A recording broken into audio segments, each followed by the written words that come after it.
Uy, happy birthday ulit ha. Grabe na busog ako sa handa nyo. Busog na busog ako sa Shanghai na tinipid sa giniling. Charot. Mars, nagdala pala ako ng plastic. Pakibalot na lang ng menudo tsaka ng lechon. Thank you. Bayad po. Doon lang po sa may kalye di malinis-linisan. Oh my gosh, ang daming miss call ni Mama. Oh my gosh. Tulong! Diyos ko, lakas ng apoy. Nasaan na ba yung anak ko? Bakit hindi sumasagot? Ko, lakas ng apoy. Paano ko ba napapatigili? Ah! Ma, sumagot ka na. Hello, Ma! Ma, ano nangyayari dyan? Lumaban ka! Lumaban ka! Lumaban ka! Mama, ano nangyayari? Lumaban ka! Ay, andiyan ka pa pala. Oo, nanonood ako ng TV. Ayan, naglalaban-laban sila. Lumaban ka! Ba't ang dami mong miss call, Ma? Oo, miss call. Oo, tinatry ko kasi kung gumagana pa yung Andy Colentes na pinaloadan ko dun kila Bebang. Oo, gumagana pa pala. Naglalag ka ba habang naglalaro ng ML kaya hinampas mo to tsaka binato? Pero naalala mong doon ka nag-online class? Manood ka lang dahil ito ang life hacks para sa'yo. Kumuha ka ng alcohol at bulak, lagyan mo ng alcohol ang bulak at saka mo ipahid sa nabasag mong cellphone.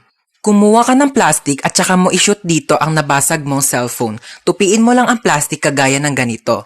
At saka kumuha ka ng bigas, kagaya nito, at isawsaw mo dito, ilubog mo ang nabasag mong cellphone at maghintay ka for 15 minutes. After 15 minutes, maaari mo nang tanggalin ang binabad mong cellphone sa bigas. At charan! Ano pa bang inaasahan mo? Sinira mo ng cellphone mo. Kaya mas lalo mo pa itong sirain, batuhin mo at daganan mo. At ayan, humanda ka ng masermonan ng nanay mo dahil wala ka ng cellphone. ML now, drop out sa online class later with matching sampal ni mother. Hold up to, bigay mo sa akin cellphone mo. Amin na ang sabi. Te, seryoso ka? Di keypad? Wala nang nagamit yan, te. 2020 na. Ano ba yan? Vivo Y11 touchscreen. Sa'yo na lang. iPhone 11 Pro Max gusto mo? Gusto mo pala ko na lang sa itong keypad mo. Ito talaga, napaka-arte. Gamitin mo na yan. Pati nga wallet mo. Tignan. Binching ko, ano mabibili mo dito? Isang butil ng bigas? 1,000. Lagyan natin sa wallet mo. Para naman kapag may nang-hold up sa'yo, may mapakita ka namang pera. Pati nga bag mo. Tignan mo, walang laman. Buti na lang may laptop ako dito. Sa'yo na lang. Para naman may magamit ka pang online class. At saka, kita mo yung bahay na yon? Ito yung susi ng bahay nila, doon ka na tumira. Huwag ka magpasalamat sa akin, nakaw ko lang din lahat yan. Hi guys! So ayun, lalayas na po ako dito sa bahay namin. Nagka-problema po kasi kanina. Meron kasing spaghetti sa lamesa namin. Pinaiwan lang pala yun ng kapitbahay namin. Tapos, nung babalikan na nung may-ari, wala na doon yung spaghetti sa lamesa. Tapos ako yung sinisisi nila, kinain ko daw yung spaghetti. Sabi ko, bakit ko kakainin yung spaghetti na yun? Hindi naman ako mahilig doon. Ma'am, sinapatawag po kayo sa guidance. Tatanggalan na daw po kayo ng trabaho. Nag-aaway-aaway na po kasi mga grade 1 doon. Nagsasaksakan ng lapis. Wala daw po kasi nagbabantay na teacher. Bilisan niyo, wala ng ulo yung isa. Aray! Ba't naman nananakit? Oo, alam kong kidnap to, kaya nga sumama ako kasi ayoko na sa bahay. Ay! Oh my gosh, bestie, nakidnap ka din? Oh my God! Lo, bakit nandito ka? Kinidnap nyo rin to? Anong makukuha nyo dyan? Wala namang utak yan. Lo, kala mo siya may atay eh. Lenta mo na nga yung atay mo para makapunta ka sa concert ni Billie Eilish eh. Tapos na nandun ka na, sabi mo, Billy Crawford, I love you! Ano ka, nasa Showtime? Bakit nandyan yung crush ko? Kinidnap nyo rin yan? Anong makukuha nyo dyan? Wala namang puso yan. Hindi yan marunong mag-crush ba? Shh! Huwag nga kayong maingay. Ala, hindi ko pala nadala yung tupis ko. Baka magpa-pool party. Lo, di ka kasama. Mangingitim yung tubig sa dami ng libag mo. Mag-business na lang tayo doon. Magbenta tayo ng liver aid para healthy yung mga atay bago ibenta ng mga sindikato. Manahimik na kayo kung gusto niyo pang mabuhay. Naku kuya, mamamatay na rin ako sa lakas ng putok ng katabi ko. Magpabango ka nga. Ay, hello po. Welcome po sa repair shop. Ano po sira niyang cellphone niyo? Nagloloko yung messenger. Patingin nga po ako ng cellphone niyo. Parang wala naman po akong nakikitang problema dito sa messenger niyo. Parang ikaw po yung may problema. Ayaw kaya nilang ka-chat? Tagal mag-break time, nagugutom na ako. Hello po, ano po sira ng cellphone niyo? Pinakialaman ng anak niyo, naging Korean yung language. Hindi niyo alam kung paano ibalik. Anong brand nito? Oppo? Oppa na siya ngayon. Ito lang yan, madam. Ayan, pindutin mo yung settings, tapos hanapin mo yung airplane mode. Pag nakita mo na yung airplane, pindutin mo yan, sakyan nyo yan, lumipad kayo papuntang Korea, doon kayo magpaturo. Di ako Korean. Ay, anong sira na cellphone mo? Naghahang? Nako, madali lang yan. Pindutin mo lang itong lower volume tsaka power button. Ayan, pag namatay na siya, ipalibing mo na condolence. Opo, kayo po yung bumili ng phone dito kahapon. Buong araw na may tumatawag na unknown number. Naku, baka yan yung may-ari ng cellphone na yan. Palitan mo na SIM card yan. Nagbebenta kami ng Globe Smart. Ano nangyari dyan sa pasyente? Naputulan ng paa? O sige, pasok niyo na agad sa emergency room. Operahan na natin yan agad, ha? Oo, ano nangyari sa'yo? Naputulan ka ng paa? Diyos ko! Ipahid mo tong mga to. Inumin mo tong pinakulang oregano. Inumin mo tong efficacent oil. Ay, ipahid mo lang pala yan.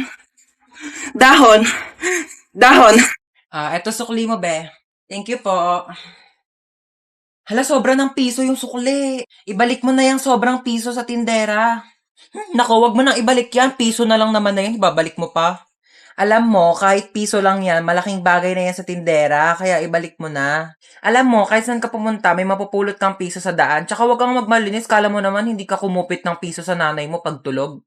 Okay lang, at least piso lang yung kinupit ko, ikaw nga nagnakaw ka ng 1 milyon sa bangko para mabili mo si Dua Lipa, tapos yung dumating sa'yo, si Berta ng Pepito Manaloto. Shh! Manahimik na kayong dalawa, nakapag-desisyon na ako. O ano, ibabalik mo na ba yung piso sa tindera? Hindi niya na yan ibabalik, piso lang naman yan eh. Tao po, ate. Ay, ba't bumalik ka? Te, kulang pa po ng 1,000 yung sinukli nyo. Hoy, mamamalengke ako. Bantayan mo tong kapatid mo, ah. Ano ba yan? Ang kulit-kulit niyan, eh. Sige na nga, bilisan mo, ah. Sabi ko, psst! Bingi ka ba? Bakit ba? Laro tayo tago-taguan. Ayoko ng taya-tayaan kasi magaling ka manghabol. Manghabol sa taong di ka naman gusto. Ano ka, aso? Magtago ka na nga. Nandidilim paningin ko sa'yo, ah. Sige.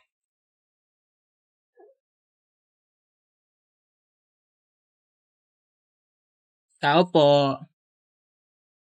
Ano po yon? Kunin ko lang yung basura nyo. Sige po. Eto po, medyo mabigat. Aray ko, ang bigat nga. Salamat. Kuya.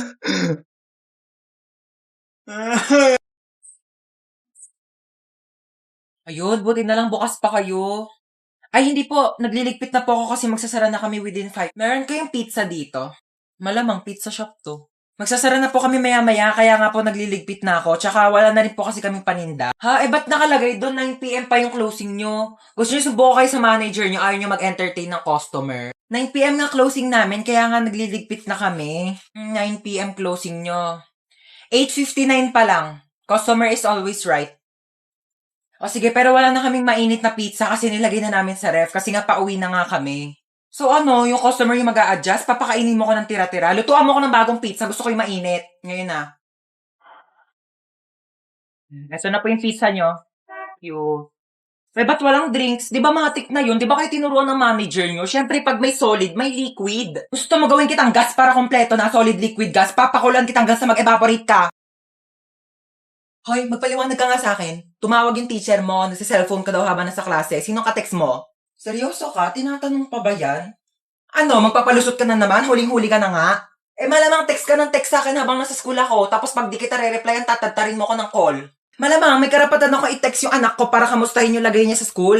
Hindi pa nga ako nakakaalis ng bahay, nagte-text ka na tapos di pa ako nakakarating ng school, may text ka na agad. Huwag kang lumayo sa usapan, bakit ka nagse-cellphone sa klase? Kasi nga nagte-text ka, kaya re-replyan ko. Ganto na lang, di na lang ako magdadala ng cellphone para di na magsabi yung teacher na nagse-cellphone ako sa klase. Hindi ka magdadala ng cellphone mo, para ano? Para di kita makontak? Tapos ano, magagawa mo na lahat ng gusto mo, magiinuman kayo ng mga kaibigan mo? Sumugot ka! Di magdadala na lang ako ng cellphone, pero wag ka na lang mag-text habang nasa klase ako para di ako sabihan ng teacher na nagse-cellphone sa klase. So ano, tinatanggalan mo na ako ng karapatan maging nanay mo? Hindi na kita pwedeng kontakin, ha? Sinisigawan mo na ako? Sinasagot-sagot mo na ako?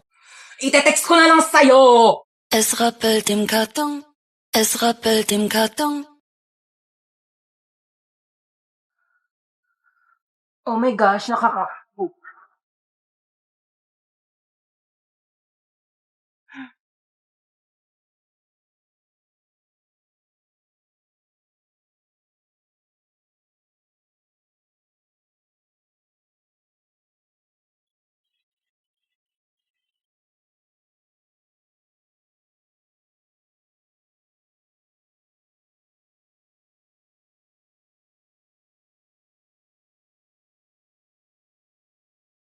Isn't a pineapple under the sea? SpongeBob SquarePants! Absorbent and yellow and porous is he. SpongeBob SquarePants! If nautical nonsense be something you wish, SpongeBob SquarePants! then drop on the deck and rub like a fish. SpongeBob SquarePants! Ready? SpongeBob SquarePants! SpongeBob SquarePants! SpongeBob SquarePants! I'm a boy who said doo.